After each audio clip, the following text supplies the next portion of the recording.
رسول پاک علیہ السلام جو کام بھی کرتے ہیں اللہ کی وحی کے ساتھ کرتے ہیں۔ حضور کا ہر کام وحی خدا ہے، اپنی مرضی سے حضور کوئی کام نہیں کرتے۔ تو نبی پاک نے جو بھی کیا ہے وہ امت کے لیے نمونہ ہے۔ حسنین کریمین سے جو حضور کا پیار ہے، جو نبی پاک علیہ السلام کی ان کے ساتھ والہانہ محبت ہے، اعلیٰ حضرت بریلوی نے حدیث لکھی ہے، راوی حضرت عثمان غنی ہے رضی اللہ تعالیٰ عنہ۔ حضور سید عالم صلی اللہ تعالیٰ علیہ وآلہ وسلم نے نا گھر میں پیغام بھیجا، فرمایا فاطمہ سے کہو ذرا حسن حسین کو تو بھیجے۔ یہ سارا دن ہی حضور کے پاس رہتے ہیں، سارا دن ہی، لیکن وہ جو والہانہ پن ہے، جو محبت ہے، جو ان کے ساتھ محبوب کا خاص لگاؤ ہے، سیدہ سے کہو ذرا شہزادوں کو بھیجے، تھوڑی سی دیر ہو گئی آنے میں۔ اعلیٰ حضرت فرماتے ہیں یوں لگتا جیسے سیدہ فاطمہ کپڑے نہیں ماں بدلنے لگتی بچوں کے، خوشبو نہیں لگانے لگتی، تھوڑی تیاری میں دیر ہو گئی تو محبوب نے نظریں جمائی ہیں اس حجرے کی طرف جہاں سے امام حسن اور حسین نے آنا ہے۔ رحمت کے عجب ہی جھمیلے ہیں، حسنین یہاں پر کھیلے ہیں۔ تو دونوں شہزادوں جب دروازہ کھلا تو حضرت عثمان غنی کہتے ہیں بچے جب نکلے نا دونوں تو یہ کوئی 10 15 50 100 میل دور سے تھوڑی آ رہے ہیں، تو یہیں رہتے ہیں۔ محبوب کے قرب خاص میں انہیں سایہ کرم ہر وقت نصیب ہے، لیکن نبی کریم علیہ السلام کا جو والہانہ پن ہے، جو ان کے ساتھ حضور کا رشتہ محبت ہے، جیسے ہی دونوں شہزادے آئے حضرت عثمان غنی فرماتے ہیں محبوب نے مقدس گھٹنے زمین پہ رکھ دیے اور دونوں بازو کھول دیے۔ ایک شہزادہ اس سینے سے لگ گیا اس کندھے سے، ایک اس کندھے سے لگ گیا۔ اور پہلے بھی حضور پیار کرتے تھے پر آج تو رخ ہی بدل گیا بات کا۔ اللہ کے پیارے حبیب علیہ السلام فرمانے لگے اے اللہ، یہ دونوں شہزادے کندھے سے لگے ہوئے، حضور فرمانے لگے اے اللہ میں ان دونوں سے محبت کرتا ہوں، تو بھی ان سے محبت فرما۔ اور کہا اے اللہ جو میرے حسن حسین سے محبت کرے تو ان سب سے محبت فرما، تو ان سب سے پیار کر جو میرے حسنین سے پیار کرے۔ اللہ کے پیارے محبوب علیہ السلام کی محبت جب حضور کو، بھئی جس چیز کی طرف محبوب نے ایک دفعہ دیکھا ہے نا، وہ غار ثور میں حضور ایک دفعہ گئے ہیں، 3 دن قیام کیا ایک دفعہ گئے، تو ہمارا تو کئی بار جانے کو دل کرتا ہے۔ جہاں حضور تھوڑی دیر قیام فرمائیں اس جگہ سے پیار ہو جاتا ہے، اور جن شہزادوں سے حضور اس والہانہ انداز میں پیار کریں، ان کی محبت، ان کا پیار ہمارے دلوں میں ہونا چاہیے، اور کچھ نہ ہمارے جذبات ہونے چاہیے، کچھ ہمارے جذبات میں والہانہ پن ہونا چاہیے ان شہزادوں کے لیے۔ آج کل نا ہمارے ہاں دور ہے تقریروں کا، پوسٹیں لگانے کا، اپنی اور ویسے بھی جو ہم لکھ رہے ہوتے ہیں، جو بول رہے ہوتے ہیں، وہ اپنے لیے نہیں ہوتا الا ماشاءاللہ، وہ تو سامنے والے کے لیے ہوتا ہے۔ وہ تو حضرت مجدد الفسانی رحمۃ اللہ علیہ کے حالات پہ ایک سیرت نگار نے لکھا ہے کہ آپ نے ایک شخص کو نا اپنے سلسلہ نقشبندیہ میں اجازت دی کہ اب آپ بھی آگے اللہ اللہ بتائیں، تربیت کریں، یہی طریقہ ہوتا تھا۔ تو ان کو خلافت دے دی، اب وہ سلسلہ طریقت میں آگے اشاعت سلسلہ کا کام کریں گے۔ کچھ عرصے کے بعد وہ خلیفہ صاحب نے حضرت شیخ کو خط لکھا تو کہنے لگے حضور آپ نے فقیر کو اجازت دی تھی، اب میں تقریر بھی کرتا ہوں، تدریس بھی کرتا ہوں، تصنیف بھی کرتا ہوں۔ تو حضرت فرمانے لگے آپ بہت اچھے کام کر رہے ہیں، رب آپ کو برکت دے، پر یہ سارا کچھ تو آپ لوگوں کی اصلاح کے لیے کر رہے ہیں، کچھ اپنے لیے بھی کرتے ہیں، رات کو تہجد میں اٹھ جاتے ہیں، کچھ اللہ کے حضور رونا نصیب ہو جاتا ہے، کچھ آپ کو درود و سلام کی کیفیات نصیب ہوتی ہیں، یہ تو جو کچھ ہے الحمدللہ بہت اچھا ہے، قابل تعریف ہے، پر یہ تو آپ خدمت دین کا کام کر رہے ہیں نا لوگوں کی، آپ اپنے لیے کیا کر رہے ہیں؟ یہ بھی تو مقام غور ہے۔ بہت ساری چیزیں آج ایسی ہیں جو تقریروں میں تحریروں میں، لیکن ہمارے پرانے بزرگ جو تھے ان کا رنگ اور تھا، ان کا انداز والہانہ تھا، والہانہ۔ میں نے کئی دفعہ سنائی ہے بات، پھر سناتا ہوں۔ بڑی عید پہ نا میرے والد صاحب چاول لائے، غریب گھر تھا تو ثابت چاول اور بہترین چاول کم ملتے تھے، تو جو زیادہ اچھے چاول تھے اماں جی نے ایک دفعہ پکائے تو وہ بڑے اچھے لگے، تو سب نے تعریف کری کہ یہ چاول بڑے اچھے ہیں۔ تو تھوڑے دنوں کے بعد چاول پکے تو وہ والے نہیں تھے، تو ابا جی کہنے لگے والدہ سے کہ وہ چاول کتنے نہیں، یہ نویں پکا لینے آج۔ تو اماں جی فرمانے لگیں کہ چاول بڑے سونے تھے، پیارے تھے، میں نے رکھ دیے ہیں، 10 محرم کو امام حسین کی نیاز پکائیں گے۔ ہمارا نا آپ نے ناراض نہیں ہونا، محفل میلاد کی ہو یا 10 محرم کی ہوتے نہیں جاؤ گے ناراض؟ محفل کے منتظمین اگر مجھ سے بگڑ نہ جائے تو بات کر دوں، کم مشکوک ہو گیا، رہن دئیے کوئی اور ہی کر لئیے، کر دیں جی۔ محفل شریف کی جو لنگر ہے اس کو کہتے ہیں یہ تبرک ہے، ایسے ہی ہے، ہوتا بھی ہے وہ تبرک، ہوتا ہے نا جی۔ تو جو شاپر میں چاول تبرک صاحب ہیں وہ نعت خواں بھی کھا لے گا، کوئی مسئلہ نہیں، اس کے لیے مرغن غذا کی کیوں اہتمام کیا ہے؟ اس کو تبرک نہیں گزرتا الگ سے، پیر صاحب کو نہیں گزرتا، ان کے الگ سے نہیں گزرتا یہ تبرک۔ وہ خدا کے بندو، غریب کو تو لوگ اب تو تگڑے بندے افطاریاں بھی سیاسی کراتے ہیں، وہ تو دعوتوں میں بھی تگڑوں کو بلاتے ہیں۔ یہ محفل میلاد تھی، محرم کی محفل تھی، 11ویں کی محفل تھی، جس میں ماڑے ماڑے لوگ آتے تھے، تم نے اس میں بھی غریبوں کا شاپر والا چاول بنا دیا اور امیروں کے لیے لنگر مہمان خصوصی کے لیے تم نے الگ سے بنا دیا۔ کاش میلاد کی محفل میں تم زیادہ بوٹیوں والے چاول پکاتے، سب کے لیے ایک جیسے، اور غریب کو پرات بھر کے دی جاتی۔ اس کے بچے جو سارا سال گوشت سے لڑائی کرتے ہیں وہ چاروں بچے ساتھ لے آتا، اور جب بچے چھوٹے چھوٹے دیہاتی غریب وہ کھانا کھا رہے ہوتے ہیں تو ابا جی سے پوچھتے، ابا جی آج کی ہے؟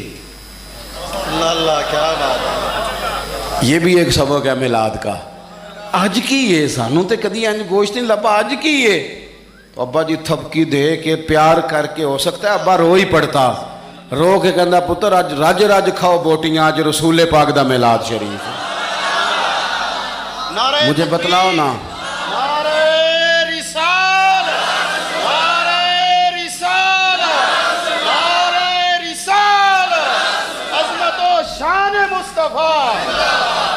دیکھو نا، میں آپ بڑا اہتمام کیا آپ نے، آپ بڑے پیارے لوگ ہیں، پر میری ڈیوٹی لگائی ہے نا آج آپ نے سمجھانے کی۔ دیکھو بچے کے ولیمے پر جس ترتیب سے محنت کر کے ہم لنگر کا بندوبست کرتے ہیں، ڈھونڈ کے نائی، ڈھونڈ کے کسائی، ڈھونڈ کے، امام حسین کے نیاز پہ بھی اسی طرح ہی کرتے ہو، میلاد پہ بھی اسی طرح ہی کرتے ہو، یہی کام کرتے ہو۔ ایک مثال اور دیتا ہوں، میں نے اپنے ماں باپ سے سیکھا یہ ادب، اور وہ پڑھے لکھے نہیں تھے، سادہ تھے۔ میری اماں جی مجھے کہتی محرم والے دن کہ جا مینوں نا ٹوٹیاں لے آ دے، میں کھیر ونڈنی ہے۔ ٹوٹیاں دا پتہ جے؟ چلو شکر ہے تسی کافی بندے پینڈو نکل آئے ہو، ورنہ تو لوگ مانتے نہیں کیسی پینڈو ہاں۔ ٹوٹیاں لا دو، تو مینوں ذرا سائیکل تے جانا پیندا سی 2-3 کلومیٹر، تو میں کہتا اماں جی میں پوچھے استاداں نو، ختم پرات وچ بھی ہو جاتا ہے، آپ دلا لیں ہو جاتا ہے، پلیٹوں میں بھی مطلب کوئی مسئلہ نہیں۔ اماں جی کہندے تو نا اپنے مسئلے رکھ اپنے کول، میں نے ٹوٹیاں لے آ کے دے، تو وہ چلے جاتا۔ ایک دن میں تھوڑا سا نا تنگ ہو کے بھی گیا، یار حد ہو گئی ہے، اماں جی مسئلہ سمجھتی نہیں، میں اتنے بڑے مفتیوں کا قول سنا رہا ہوں۔ امام اعظم ابو حنیفہ کی والدہ، امام صاحب کے ایک شاگرد تھے، وہ واعظ تھے، بڑی زبردست تقریر کرتے تھے۔ امام صاحب کی ماں کہتی جاؤ مجھے اس سے مسئلہ پوچھ کے بتاؤ، تو امام صاحب کہتے اماں مجھ سے مسئلہ پوچھ لے، تو ماں کہتی تو بچہ ہے، ماں کے لیے تو بچہ ہی تھے نا، وہ اس سے مسئلہ پوچھیں۔ تو حضرت امام صاحب اپنی والدہ کا وہ استفتاء سمجھیں لے کے اس شاگرد کے پاس جاتے، مسئلہ کہتا استاد جی مجھے تو نہیں نا مسئلے آتے، آپ بتائیں۔ تو امام صاحب کہتے میری اماں تیرے نام پہ مطمئن ہوتی ہے، یہ احترام دیکھو۔ فرماتے اچھا میں تجھے اس سوال کا جواب بتاتا ہوں، پھر تو مجھے بتا، اور پھر میں اپنی اماں کو جا کے بتاؤں گا، تاکہ میری بوڑھی ماں سادی طبیعت ہے وہ ذرا اطمینان میں آ جائے گی۔ وہ میری اماں جی مجھے کہنے لگی ٹوٹیاں تے لے آنیاں ہی پینیاں، میں چلا گیا لے کے آیا، لا کے میں نے پیش کر دی۔ تو میں نا اس دن تھوڑا سا میں نے پوچھا گھبرا کے، میں کہ اماں جی مثلا ٹوٹیاں دی ایڈی لوڑ کا دیے، بغیر ٹوٹیاں تو نہیں امام حسین دے نام دی کھیر ونڈی جاندی، ضرورت کی ہے؟ تو اماں جی کو بھی پتہ تھا تھوڑا غصے میں گیا ہے، پسینے میں شرابور واپس آیا ہے، تو ان کا لہجہ وہ ہو گیا جو ماں کا پھر سمجھانے کا لہجہ ہوتا ہے۔ مجھے تھپکی دی، 10 روپے بھی اضافی دیے خرچے کے، اور ساتھ کہنے لگی پتر ویکھے نا حضور دی اولاد دے نام تے کسے نو کھیر دینی، پھر انہوں آکھنا ساڈا پانڈا دے کے جا، نبی پاک دی اولاد دے نام تے جو دے چھڑیا سو دے چھڑیا، ختم ہو گئی بات، ختم ہو گیا۔ اب اسے کہنا برتن دے کے جا، اس لیے پلیٹیں بھی جائیں یہ حضور کی اولاد کے نام کا لنگر، تیری نسل پاک میں ہے بچہ بچہ نور کا، تو ہے عین نور تیرا سب گھرانہ نور کا۔ تو ایک تو ان سے والہانہ پن۔ پانچویں اور آخری بات، اپنے بزرگوں کے صرف دن نہیں منانے، دین صرف منانے نہیں آیا دنیا میں، دین تو اپنانے کے لیے آیا ہے۔ ہم نے نیرے دن نہیں منانے، نیرا اپنا سند ہی مضبوط نہیں کرنی، احترام بھی کرنا ہے حد درجے، لیکن جو ان کی سوچ ہے، جو ان کی فکر ہے، جو ان کا مزاج ہے۔ دو باتیں حضرت عمر فاروق رضی اللہ تعالیٰ عنہ میں اور امام حسین میں ایک جیسی ہیں، کامن ہے۔ ایک تو ان دونوں کا مصلی سے پیار،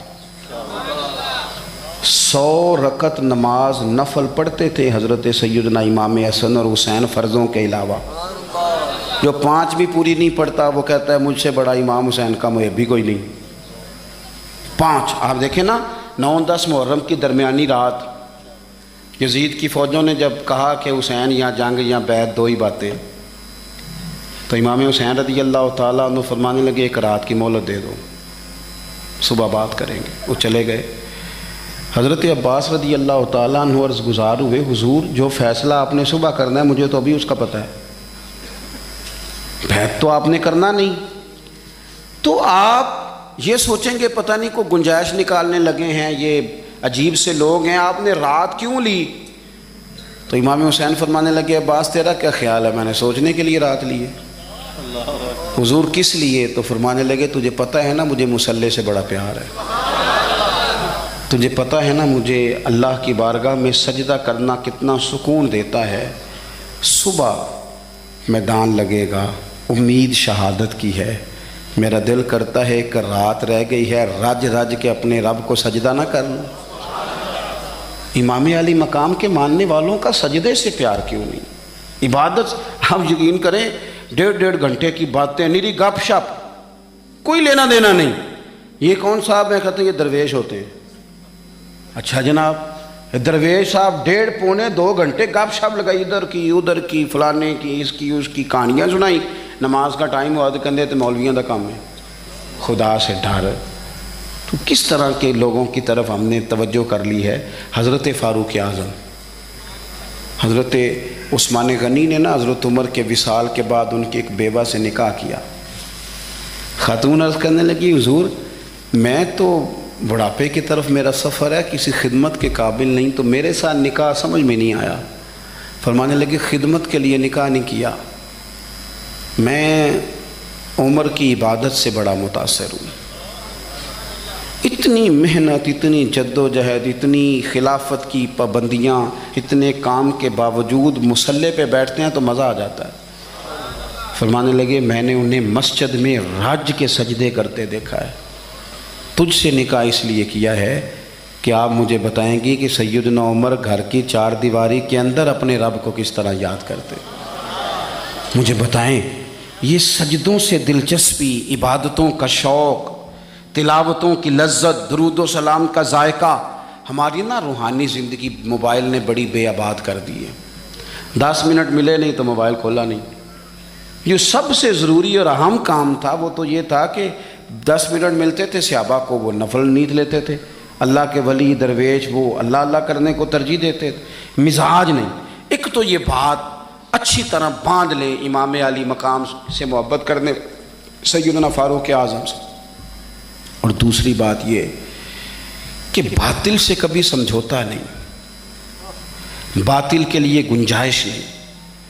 ہم مختلف حکمتیں، مختلف مصلحتیں، مختلف کہانیاں چھیڑ کے باطل کے لیے گنجائش پیدا کرتے ہیں۔ ہم یہ آپ دیکھ لیں ہمارے ملک میں کیا ہو رہا ہے۔ وہ ایک دوست آئے تھے میرے پاس جمعے سے 4-5 دن پہلے، بزرگ بندے کبھی کبھی آ جاتے ہیں، تو میں نے کہنے لگے پیر صاحب ہے بھلا کی ہو رہا ہے ملک وچ؟ میں کہا جی سب دے سامنے ہی ہے۔ فرمان لگا جدوں بچپن چ کھیڈی دا سی نا تے کھیڈ دا ہار جیت دا نتیجہ نہ منن دا ارادہ ہوندا سی تے ادوں آکھی دا نہیں دوبارہ کرو تساں رود ماریا ہے، کہتے نہیں یہی کچھ ہو رہا ہے صبح و شام۔ اور آپ دیکھیں مذاق اتنا زیادہ ہے، اب تو باہر کے ممالک ہمیں کہتے ہیں کہ کس طرح کے لوگ ہو تم، صرف مذاق نہیں کسی کے ساتھ ہو رہا ہوتا، صبح و شام مذاق ہو رہا ہے، حد ہو گئی۔ یعنی ایک بندہ اٹھا اس نے کہا میں ہر بندے کو روٹی کپڑا اور مکان دوں گا، اس پر اس نے حکومت قائم کر لی، ہوئی کہ نہیں آپ کے ملک میں؟ پھر دیا اس نے سب کو روٹی کپڑا اور مکان۔ پھر ایک اٹھا تو اس نے کہا قرض اتارو ملک سنوارو، لوگوں نے، عورتوں نے، خواتین نے، بچوں نے اپنے کانوں سے اتار کے بالیاں بیویوں نے دے دی، پھر اتر گیا قرضہ ملک کا۔ پھر ایک تیسرے صاحب آ گئے، کہا میں کرپشن ختم کر دوں گا، پھر کرپشن زیادہ لوگوں کو ٹکٹیں دے دی، ان کو منسٹر بنا دیا۔ بیچاری قوم تو تمہارے جھوٹے سچے نعروں کے پیچھے لگ جاتی ہے، لیکن رب کریم کی بارگاہ کو کیا جواب دو؟ میرے پاس آپ یقین کریں لوگ آتے ہیں ہمارے پاس نا، خانقاہوں، آستانوں، مساجد میں لوگ نیک آدمی سمجھ کے آ جاتے ہیں دعا کرانے، وہ پھر اپنا دکھ بھی سنا کے جاتے ہیں، لوگوں کی تکلیفیں سنی نہیں جاتی۔ یہ جتنے سیاسی تبصرے ہیں یہ اسی والے کمروں کے ہیں، امیر پیروں کا، وزیروں کا، تگڑے لوگوں کا، عوام سے گیپ زیادہ ہو گیا ہے، عام آدمی کی دکھ نہیں سمجھ پا رہے ہم لوگ، غربت کی سطح سے نیچے زندگی گزار رہے ہیں۔ یار حد ہو گئی نا کہ ہم اس ملک میں رہتے ہیں جس میں ڈھیروں لوگ ایسے ہیں جنہیں صاف پانی نہیں ملتا، پینے کا صاف پانی، کچھ نہیں صاف پانی مل جائے۔ میں اور آپ اس ملک میں رہتے ہیں، اچھا ایک طرف حال یہ ہے کہ نئے ماڈل کا موبائل آئے تو ملتا نہیں مارکیٹ میں، پرانا مل جاتا ہے، یہ امیروں کی چاہتے ہیں۔ گاڑی 3، 4، 5 لاکھ روپیہ زیادہ دے کے بک کرا لیں گے، چاہیے مجھے ذرا 2 مہینے پہلے۔ دوسری طرف حال یہ ہے، میں کبھی کبھی وقت نکال کے سرکاری اسپتالوں میں جاتا ہوں، کچھ مریض ایسے ہوتے ہیں جنہیں تسلی بھی دے دی جائے تو ان کا فائدہ ہو جاتا ہے۔ آپ کبھی حال دیکھیں جا کے، لوگوں کو ویل چیئر پہ بٹھا کے ڈرپ لگا دیا ڈاکٹر نے، ڈاکٹر کیا کرے، بیڈ ہی کوئی نہیں۔ اس طرح بھی کبھی ہوتا ہے، کوئی والی وارث نہیں قوم کا، یعنی جن لوگوں کو بیمار ہوں تو لیٹنے کو جگہ نہ ملے، اس قوم کے لوگ جھنڈے لگائیں اور وزیروں کے نعرے لگائیں، اور جناب اور جتنا پیسہ تم الیکشن پہ لگاتے ہو نا، اس کے کتنے کتنے بڑے اسپتال بن جاتے، لیکن مزاج نہیں، طبیعت نہیں۔ حضرت امام حسن میں، سیدنا عمر فاروق میں یہ بات کامن تھی کہ باطل کے ساتھ کبھی صلح، یہ ہم نے غلط لوگوں کو سپورٹ کر کے باطل کو عروج دیا ہے، کبھی صلح نہیں۔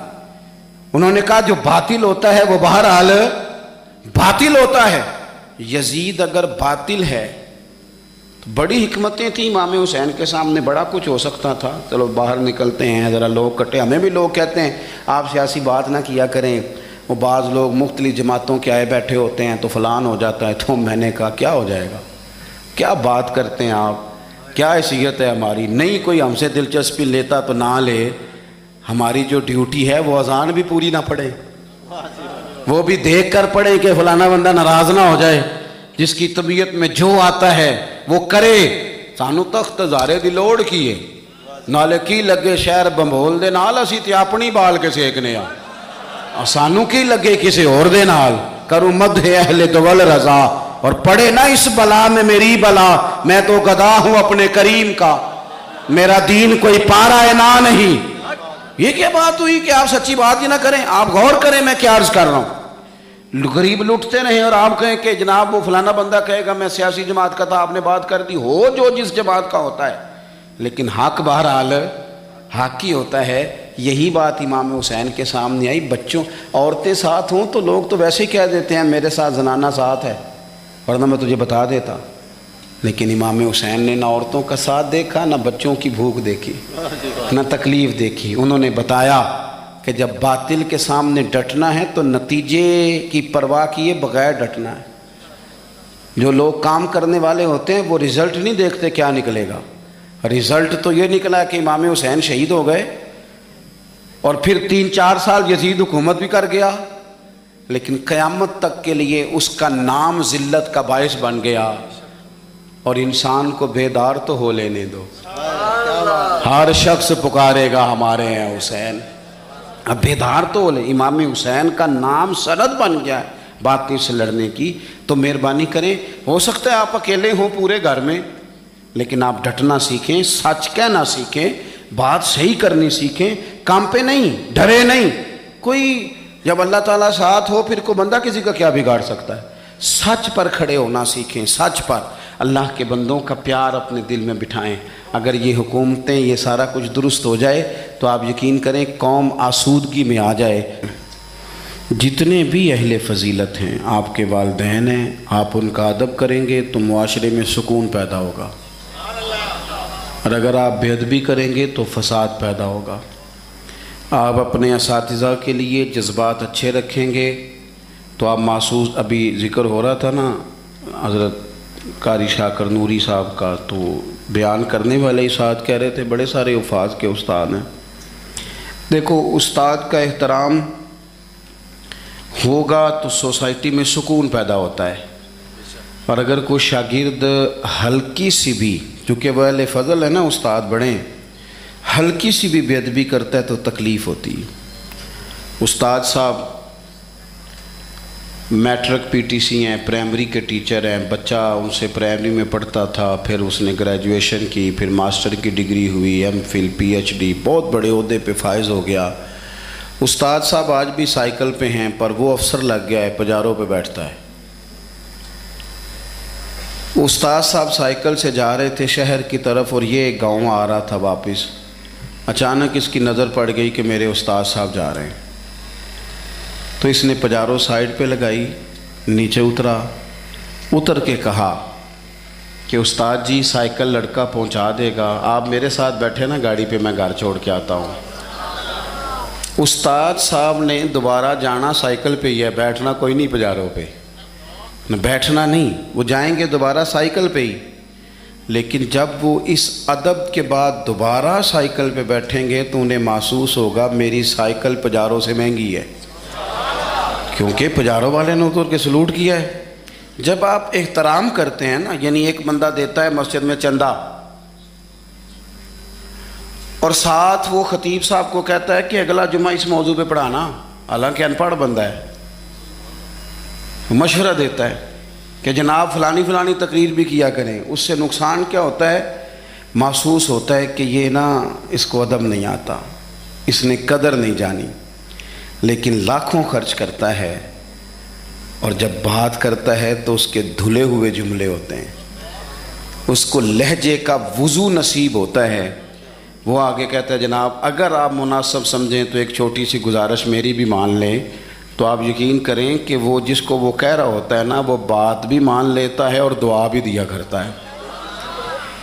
اہل فضل کی کبھی بھی, بڑے لوگوں کی کبھی بھی بے ادبی نہ کریں. لوگوں نے اپنے من کی خواہشات کے لیے بڑے لوگوں کی بے ادبیاں شروع کی. یاد رکھنا, جو قوم اپنے بڑوں کی, اپنے اسلاف کی بے ادب ہو جاتی ہے, اس کی تاریخ مسخ کر دی جاتی ہے.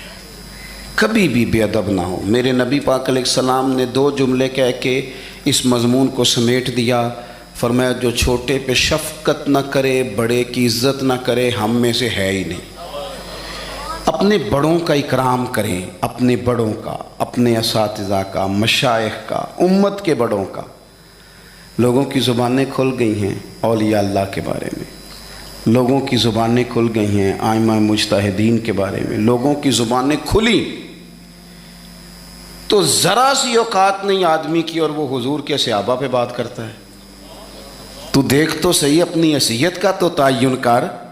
یہ تو وہ لوگ ہیں جنہیں چہرہ وضوحات دیکھ کر حضور کی نظر کرم نصیب ہوئی ہے, تو ان کے بارے میں بات کر رہا ہے. حضور کا ہر صحابی, دیکھو میں کیا کہہ رہا ہوں, اور آپ کبھی میرے جملوں پر غور کریں اور آپ میری باڈی لینگویج دیکھیں تو میں طاقت ایمان سے کہہ رہا ہوں, انشراح صدر سے کہہ رہا ہوں کہ مدینے والے کے ہر صحابی کا یہ مقام ہے کہ وہ آسمان ہدایت کے ستارے ہیں. اس لیے کبھی بھی ادھر ادھر کی کسی گمراہی کا شکار نہ ہونا. یہ لوگ تو اپنی چھوٹی سی دکانداری چلانے کے لیے امت کا سارا پیچھے کردار مشکوک کرنا چاہتے ہیں. اور یاد رکھنا سید صحیح العقیدہ ہونا چاہیے، بس صحیح العقیدہ ہونا چاہیے. اگر وہ صحیح العقیدہ ہو تو پتہ میرے امام نے کیا کہا ہے، بڑوں کو نہیں، فرمایا تیری نسل پاک میں ہے بچہ بچہ نور کا. ایک ایک بچہ تیری نسل پاک میں ہے بچہ بچہ نور کا، اور تو ہے عین نور، تیرا سب گھرانہ ہی نور کا. انہوں نے کہا تو بچے بچے کا احترام کریں گے، چھوٹے چھوٹوں کا ادب کریں گے. کیوں؟ اس لیے کہ حضور کی اولاد پاک ہے. ہم تو استاد کے بچے کا بڑا احترام کرتے ہیں، ہم تو شیخ کے بچے کا بڑا احترام کرتے ہیں، اور جو مدینے والے کی اولاد ہو. اور رسلہ نال جے نیکی کریے تو نسلاں تاک نہیں بھول دے. ہم کیسے بھول سکتے ہیں حضور کی اولاد پاک کا احترام؟ لیکن کوئی ضروری ہے کہ آپ صحابہ کا ذکر کریں گے تو اس میں آپ اہل بیت کی تنقیص شان معاذ اللہ کریں گے، اور آپ اہل بیت کا تذکرہ کریں گے تو وہ صحابہ کی شان گھٹائے بغیر مکمل نہیں ہوگا. ایسی ناپاک جسارتوں سے امت کے اندر تکلیف بڑھتی ہے، آزمائش آتی ہے. اور پھر نئی نئی تحقیق کی ضرورت کیا ہے؟ تحقیق وہ ٹھیک نہیں جو داتا علی اجمیری نے کی ہے، جو خواجہ اجمیر نے کی ہے، جو امام ربانی نے کی ہے، جو امام احمد رضا فاضل بریلوی نے کی ہے. ادھر ادھر جانے کی کیا ضرورت؟ اس لیے پہلے تو اہل، اور دوسری بات جتنے بھی اہل فضل تھے نا، وہ کئی دفعہ نا ابا جی اور چاچا جی کی لڑائی ہو رہی ہو نا، ابا اور چاچا کی، تو بیٹا چھلانگ لگا کے بیچ میں لڑائی میں اپنے ابا کی حمایت میں آ بھی جائے نا، چاچے کی مخالفت کرے، ابے کی حمایت میں بات کرے، تو والد صاحب فٹک پتہ کیا کہتے ہیں؟ کہ پتر تو چپ کرے، ساڈا پراواں پراواں دا مسئلہ ہے، تو اپنے قد کاٹھ میں رہ، تو اپنی حیثیت میں رہ، تو چھوٹا ہے، تیرے والا مسئلہ. تو آپ بڑوں کی باتوں میں بولتے ہیں. بڑوں کی باتوں میں بولنے والے لوگ سیانے نہیں ہوتے، وہ تو بچپنے کا اظہار کرتے ہیں کبھی بھی. اور پھر ہم نے ان سے تربیت لینی تھی کہ ہم نے ان پر بحث کرنی تھی؟ کبھی آپ نے دیکھا ہے کہ ٹیچر آئے پڑھانے کے لیے کالج میں تو بچے اسے کہیں اپنی ڈگری دکھاؤ، تو وہ کہتا تو دفعہ ہو نا کلاس سے، ڈگریاں بڑے دیکھا کرتے ہیں چھوٹے نہیں دیکھا کرتے. ڈگری پرنسپل صاحب کو دکھاؤں گا، تیری حیثیت ہے تو میری ڈگری دیکھے، تو اپنی اوقات میں رہ. اس لیے پہلے تو، اور پھر قرآن مجید کی جو آیت میں نے تلاوت کی نا، اسی مضمون کو اللہ نے وہاں بیان کیا. فرمایا والسابقون السابقون، وہ جو پہلے پہلے حضور کے پاس آ گئے، فرمایا وہ سبقت لینے والے سبقت لے ہی گئے. تو مالک اگر وہ پہلے آئے تھے تو پھر انہیں کچھ ملا بھی. اگر ان لوگوں نے پہل کی تھی، وہ سابقون الاولون تھے، تو ملا کیا؟ فرمایا والسابقون السابقون، سبقت لینے والے سبقت لے گئے، اولئک المقربون، یہی تو رب کی بارگاہ کے مقرب لوگ ہیں. یہ پہلے آئے ہی اس لیے تھے کہ انہیں قربت دی جانی تھی، یہ مقربین ہیں. کبھی حضرت علامہ اسماعیل حقی نے لکھا ہے، بڑی سونی بات، بڑی خوبصورت بات. آپ جب کسی کو عزت دے رہے ہوتے ہیں تو اس کا مطلب یہ ہوتا ہے کہ آپ کے پاس عزت ہے. کیا بات ہے. اور جب آپ کسی کو عزت نہیں دیتے تو اس کا مطلب یہ ہوتا ہے کہ آپ کے اپنے پاس کوئی نہیں. کیونکہ مجھ سے کسی نے کہا 2-4 ہزار دو، تو میرے پاس ہوگا تو میں دوں گا نا، اور اگر میں نہیں، میرے پاس ہے نہیں تو دینا کہاں سے ہے. علامہ اسماعیل حقی رحمۃ اللہ نے لکھا ہے کہ نبی پاک علیہ السلام تشریف فرما ہیں، حضور کے صحابہ کی ایک جماعت بارگاہ میں بیٹھی ہے.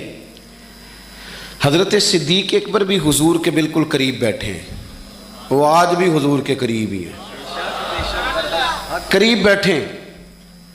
تو اچانک نا محفل میں حضرت مولا علی شیر خدا تشریف لے آئے.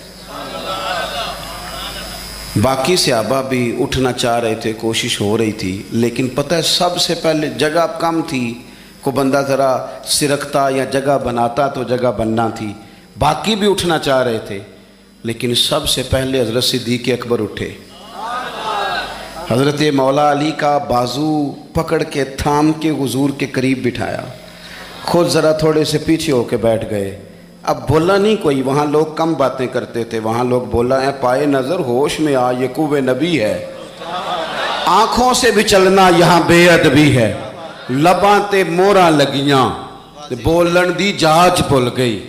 اوتھے زباناں تائیں کھولن دی جاج بھول گئی تے جا کے مدینے اتھرو میرے سوال بن گئے. حضور کی بارگاہ میں وہاں کو بندہ بات کرے اللہ نے پہنچایا سرکار کے قدموں میں، صد شکر میں پھر آیا سرکار کے قدموں میں، کچھ لمحے سلامی کو ٹھہرا ہوں مواجہ پر، پھر مجھ کو ادب لایا، پھر مجھ کو ادب لایا سرکار کے قدموں میں. تو حضرت کسی نے گفتگو نہیں کی. حضرت صدیق اکبر نے بازو تھاما اور لا کر کے نا حضرت مولا علی کو حضور کے قریب بٹھایا اور خود سائیڈ پہ جا کے بیٹھ گئے. کوئی بولا نہیں، بات نہیں کی. تب ہم تو باتیں زیادہ کرتے ہیں نا. جا کے سائیڈ پہ بیٹھ گئے اور کسی نے کیا تبصرہ کرنا تھا، نہ کسی کی جرت تھی، نہ کوئی کرنا چاہتا تھا، نہ کر سکتا تھا.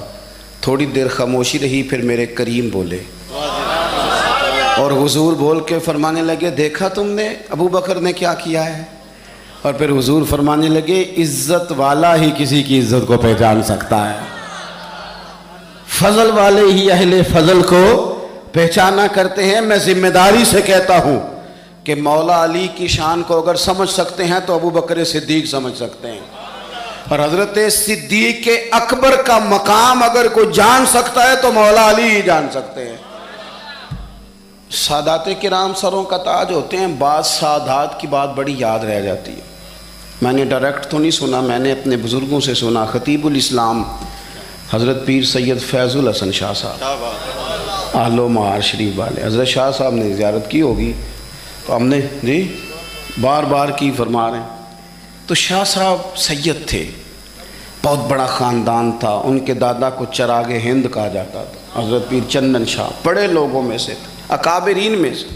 سلسلہ نقشبندیہ سے ان کا سلسلہ طریقت تھا، چورا شریف سے. تو بڑی باتیں سمجھا کے اس موضوع پر بڑی باتیں کر کے ایک بزرگ فرمانے لگے. ایک تقریر میں انہوں نے بات کی تو میں کئی راتیں روتا رہا کہ یار اس طرح بھی ہوتا ہے. کہتے ہیں وہ تقریر کرتے کرتے کرتے کرتے کرتے کرتے بولے اور ان کا انداز تھا، لہجہ تھا، روب تھا، دبدبا تھا، تنتنا تھا. اپنی بات کو سمیٹتے ہوئے کہنے لگے چلو میں نے دلائل تمہیں دے دیے، عقلی نقلی باتیں تم تک پہنچا دیں، اب میری ذاتی بات بھی سنو. کہنے لگے میں سید ہوں، پتر ہوں مولا علی کا، پر میں مرید ہوں ابو بکر صدیق کا. میں سیدنا ابو بکر صدیق کا مرید ہوں. وہ جس بزرگ نے مجھے بات بتائی ان کا سالوں سے تدریس سے رشتہ ہے. کہنے لگے ایک سید کے لہجے کا وہ حسن اور گفتگو کا وہ انداز.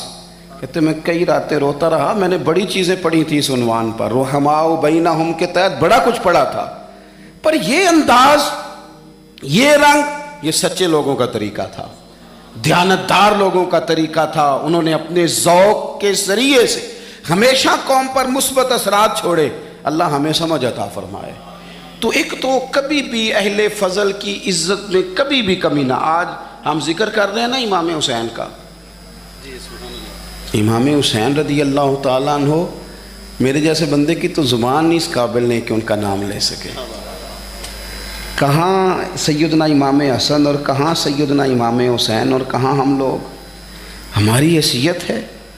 ہم تو یہ تو وہ لوگ ہیں جن کا نام ذریعہ نجات ہے، جن کا تذکرہ ذریعہ نجات ہے. ان لوگوں کے ساتھ جب سے یہ بحث معاشرے میں بڑھی ہے نا، جب سے لوگوں نے شکوک بڑھا دی، آپ یقین کریں صحابہ اور اہل بیت کے ساتھ جو وارفتگی تھی نا لوگوں کی، وہ جو ذوق تھا، کسی کا بھی نام آتا تھا تو لوگ مچل جاتے تھے. اب تو کسی ایک کا ذکر شروع کرتے ہیں تو کانوں میں خارش شروع ہو جاتی ہے، لوگوں کو پریشانی ہونے لگتی ہے. پھر یہ فلانے کا تذکرہ ہونے لگا. بھئی آپ کیوں پریشان ہو رہے ہیں؟ یہ سارے اسی دریائے محبت کی نہریں ہیں جس کو مدینے والے محبوب نے اپنے دست مبارک سے چلایا ہے. آپ کیوں یہ کام کرتے ہیں؟ کیوں انتشار کا سبب بنتے ہیں؟ نہ کریں جی، آپ کی مہربانی. اللہ آپ کو سلام. سب کو ایک جیسی گرمی لگ رہی ہے. ویسے تقریر کرنے والے کو تھوڑی سی زیادہ لگتی ہے باقی ہاں، لیکن یہ کہ میں کیونکہ بہت سارے لوگ بیٹھے ہیں تو یہ مناسب نہیں لگتا مجھے بات کرنے دیں. اللہ آپ کو اس کا اجر دے اچھے ارادے اور اچھی نیت پر. آپ غور کریں جی میری بات پر. حضرت امام حسین رضی اللہ تعالیٰ عنہ یہ حضور کی اولاد پاک ہیں.